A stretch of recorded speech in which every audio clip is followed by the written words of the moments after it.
मोघासमोघकर्माणः मोघज्ञानाविचेतसः राक्षसीमासुरीं चैव प्रकृतिं मोहिनीं श्रिताः। प्रिय दर्शकों, नमस्कार। एक बार फिर से उपस्थित हूं आप सबके सामने सोमवार के बाद मंगलवार के कार्यक्रम में धन योग से संबंधित। मैंने रविवार के कार्यक्रम में भी धन योग से संबंधित 3 सूत्र बताए थे, उसी सूत्र को आगे लेकर के आया हूं 3 अलग अलग तरीके से।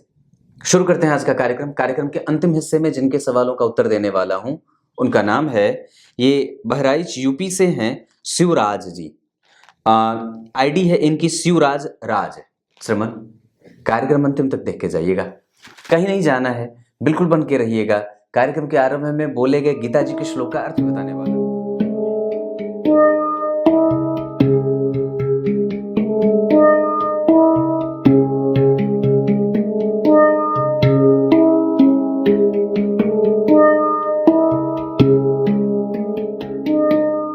अपनी कुंडली में ये देख लीजिए कि अगर जन्म कुंडली में मंगल पंचम भाव में बैठे हों अपनी राशि के, जैसे मान लीजिए 1 या 8 नंबर मंगल की अपनी राशि होती है।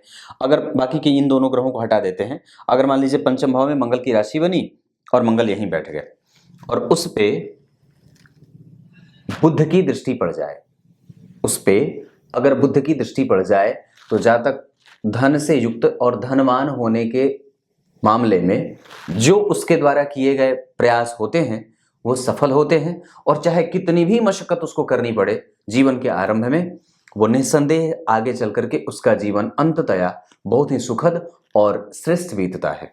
ये पहली बात है।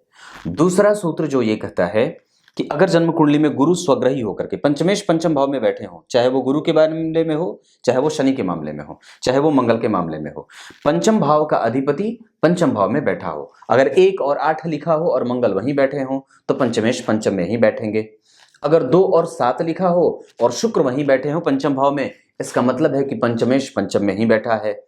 अगर 3 और 6 लिखा हो पंचम भाव में और यहीं बुध बैठे हों, इसका मतलब है कि पंचम भाव बली है। अगर 4 नंबर लिखा हो और चंद्रमा वहीं बैठे हों तो इसका मतलब है कि पंचम भाव बली है, मतलब अच्छा है, धन योग बन रहा है। अगर वहीं पे 5 नंबर लिखा हो और सूर्य वहीं बैठे हों तो ये योग अच्छा हो जाएगा। 6 बताया, 7 बताया, 8 बताया, 9 और 12 अगर लिखा हो और गुरु वहीं बैठे हों, इसका मतलब है कि पंचम भाव बली है। 10 और 11 लिखा हो और शनि वहीं बैठे हों, इसका मतलब है कि पंचम भाव बली है। तो अगर शनि यहां बैठे हों, मतलब 10 और 11 लिखा हो और उस पे सूर्य की दृष्टि हो, सूर्य और बुध और शुक्र की नहीं, सिर्फ सूर्य यहां बैठे हो, या तो शुक्र यहां बैठ जाए या तो बुध यहां बैठ जाए, उससे कोई मतलब नहीं है। पर अगर शनि बैठे हो पंचम भाव में और उस पे सूर्य की दृष्टि पड़ जाए तो ये विशेष प्रकार से बनने वाला धन योग हो जाता है। क्लियर है?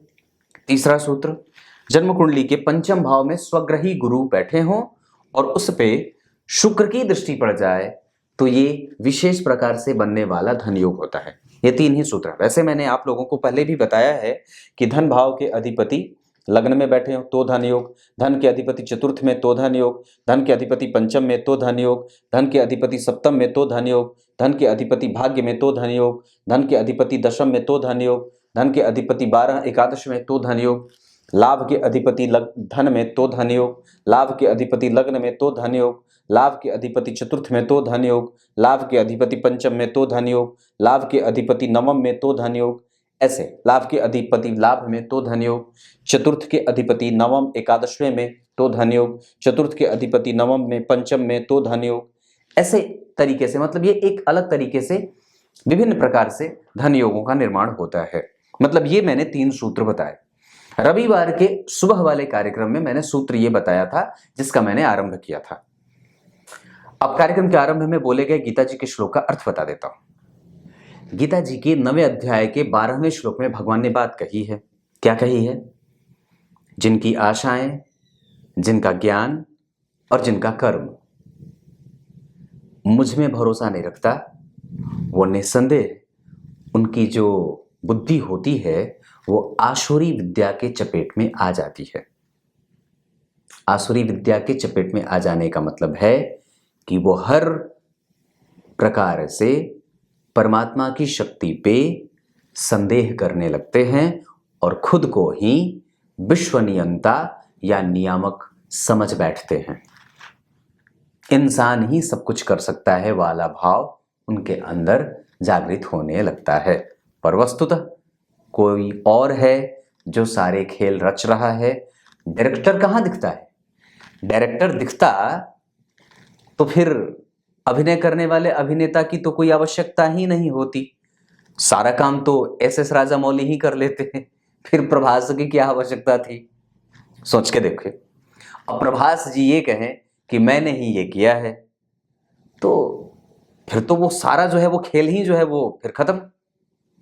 बात समझने वाली है कि अगर एस राजामौली साहब नहीं होते तो क्या प्रभास जी उतनी बढ़िया एक्टिंग कर पाते? निसंदेह उनका प्रभाव अच्छा था, तभी तो उनसे वो, अगर डायरेक्टर अच्छा हो तो बढ़िया एक्टिंग करवा ही ले, है कि नहीं बात? बस यही बात है, पर वो दिखता नहीं है। उसके प्रभाव अभिनेता के अभिनय के द्वारा देख लिए जाते हैं, जो दर्शक देखते हैं। दर्शक अभिनेता को पहचानते हैं, पर जो उसका निर्देशक होता है वो कहीं अन्यत्र छुपा बैठा होता है। उसकी पटकथा लिखना, उसके पीछे कितने सारे काम करना, कितने तपस्या करने की बात होती है। ब्रह्मा जी को कितने हजारों लाखों वर्ष तपस्या करने पड़े थे। इसका मतलब क्या है कि वास्तव में अभिनेता जो है वो जो हमें बना करके भेजा है जिन्होंने, उसका जो निर्देशक है वो बड़ी मेहनत करके बैठा है। और प्रभास कभी भी ये नहीं कह सकते, प्रभास ही है ना नाम उनका, पता नहीं, प्रभास कभी भी ये नहीं कह सकते कि मैंने ही सब किया है ना, आपने ही सब नहीं किया है, किसी और ने भी बहुत सारे कुछ किए हैं। कुछ इसी तरीके से आज के कार्यक्रम का समापन करते हैं। कार्यक्रम के आरंभ में मैंने जिनका नाम बताया था उनकी कुंडली अब पढ़ देता हूं। ये है उनकी कुंडली, शिवराज जी की कुंडली है। यह है बहराइच उत्तर प्रदेश, 1993। सरकारी नौकरी के योग है कि नहीं है? श्रीमान, आपकी कुंडली में तुला लग्न की कुंडली का निर्माण होता है, जहां लग्न में शनि की उच्च राशि का निर्माण, और शनि इस कुंडली में योग कारक होते हैं। अपने उच्च की राशि से वो पंचमस्त वक्री स्वग्रही होकर के बैठे हैं, ये बहुत अच्छी बात है। चंद्रमा को देख रहे हैं जो कि जन्म कुंडली में दशम भाव के अधिपति हैं। 12वें भाव में गुरु, सूर्य और शुक्र थोड़ी बहुत मेहनत जरूर करवाएंगे।